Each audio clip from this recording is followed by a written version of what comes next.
નમસ્કાર મિત્રો, જય શ્રી કૃષ્ણ. મિત્રો, હિન્દુ ધર્મમાં ચોગઈ તિથિને ખૂબ જ પવિત્ર અને શક્તિશાળી માનવામાં આવે છે. તો એ છે એકાદશી તિથિ. દરેક મહિને 2 એકાદશી આવે છે, પરંતુ માઘ મહિનાની શુક્લ પક્ષની એકાદશી એટલે કે જયા એકાદશીને ખાસ મહત્વ આપવામાં આવ્યું છે. આ વખતે 29 જાન્યુઆરી 2026 ગુરુવારના રોજ માઘ મહિનાની સૌથી મોટી એકાદશી આવી રહી છે. આ વિડીયોમાં આપણે જાણીશું જયા એકાદશી શું છે, 2026માં જયા એકાદશીની સાચી તારીખ અને સમય, વ્રતનું મહત્વ, શું કરવું અને શું ના કરવું, ઉપવાસ અને પારણાની સાચી રીત. એટલા માટે વિડીયો અંત સુધી જરૂરથી જોજો. સૌથી પહેલા આપણે જાણીએ જયા એકાદશીનું મહત્વ. મિત્રો, માઘ માસના શુક્લ પક્ષમાં આવતી એકાદશીને જયા એકાદશી કહેવામાં આવે છે.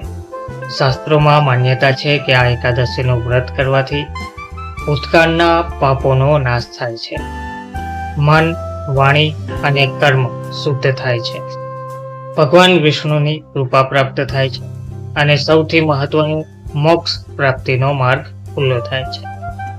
કહેવાય છે કે જ્યાં એકાદશીનું વ્રત કરવાથી ભૂત પ્રેત જેવી નકારાત્મક યોનિઓમાંથી પણ મુક્તિ મળે છે. જયા એકાદશી 2026 તારીખ અને સમય. હવે વાત કરીએ 2026ની સાચી તિથિ વિશે. જયા એકાદશી તારીખ 29 જાન્યુઆરી 2026, દિવસ ગુરુવાર. એકાદશી તિથિનો પ્રારંભ 28 જાન્યુઆરી 2026 સાંજે 4:35 વાગે. એકાદશી તિથિનો અંત 29 જાન્યુઆરી 2026 બપોરે 1:55 વાગે. યાદ રાખજો મિત્રો, જયા એકાદશીનું વ્રત સૂર્યોદયથી શરૂ થાય છે, એટલે 29 જાન્યુઆરી 2026 ગુરુવારના સવારથી જ વ્રત માન્ય ગણાય છે. જયા એકાદશી પર શું કરવું જોઈએ? તો આ દિવસે ખાસ કરીને ભગવાન વિષ્ણુ અને માતા લક્ષ્મીની પૂજા કરવી ખૂબ શુભ માનવામાં આવે છે. સવારમાં સ્નાન કરી શુદ્ધ વસ્ત્ર ધારણ કરો, ઘરમાં દીવો પ્રગટાવો, વિષ્ણુ સહસ્ત્ર નામ ગીતા કે ઓમ નમો ભગવતે વાસુદેવાય નમઃ મંત્રનો જાપ કરો, તુલસી સમક્ષ દીવો કરો, પણ પાન ના તોડો. શક્ય હોય તો સંપૂર્ણ ઉપવાસ રાખો, નહીતર ફળાહાર કરો.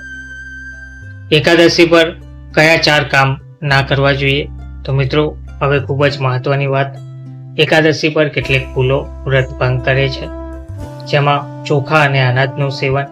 એકાદશીના દિવસે ભાત, ઘઉં, દાળ, અનાજથી બનેલી કોઈ વસ્તુ ના ખાવી જોઈએ. શાસ્ત્રોમાં માન્યતા છે કે આ દિવસે અનાજમાં પાપ તત્વ રહે છે.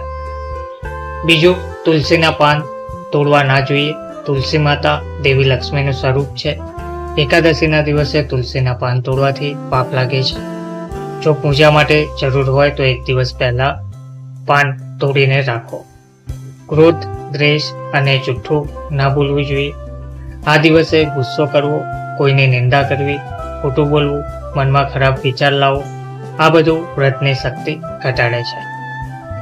અને ચોથું, રાત્રે વધારે ખાવું ના જોઈએ. એકાદશી પર વધારે ઊંઘ, મનોરંજનમાં સમય બગાડવો ના જોઈએ. આ બધાથી દૂર રહી ભગવાનમાં મન લગાવવું જોઈએ. જયા એકાદશી ઉપવાસ કેવી રીતે પાળવો? ઉપવાસ 3 પ્રકારના હોય છે, જેમાં નિર્જરા ઉપવાસ, પાણી પણ નહીં, ફળાહાર, ફળ, દૂધ, માખણ વગેરે ખાઈ શકો, અને સાદો ઉપવાસ, એક સમય ફળ. તમારી શક્તિ પ્રમાણે તમે ઉપવાસ કરી શકો છો, પણ મન શુદ્ધ રાખવું સૌથી જરૂરી છે. પારણા ક્યારે અને કેવી રીતે કરવા? તો મિત્રો, ઉપવાસ ત્યારે જ પૂર્ણ માનવામાં આવે છે જ્યારે પારણા યોગ્ય રીતે થાય. પારણા ક્યારે? બીજા દિવસે એટલે કે દ્વાદશી તિથિએ, સૂર્યોદય પછી, દ્વાદશી સમાપ્ત થાય તે પહેલા. પારણા કેવી રીતે? તો સૌથી પહેલા તુલસીવાળું પાણી લો અથવા ફળથી ઉપવાસ તોડો, ત્યારબાદ સાદું ભોજન કરો. મિત્રો, જયા એકાદશી માત્ર ઉપવાસનો દિવસ નથી. આ દિવસ છે આત્મશુદ્ધિ, ભક્તિ અને વિષ્ણુ કૃપા મેળવવાનો. જો આ વિડીયો તમને ઉપયોગી લાગ્યો હોય તો વિડીયોને લાઈક કરજો, વધુને વધુ શેર કરજો અને ચેનલને સબસ્ક્રાઈબ કરવાનું ભૂલતા નહીં. ભગવાન વિષ્ણુ આપ સૌને સુખ, શાંતિ અને સમૃદ્ધિ આપે. જય શ્રી હરિ.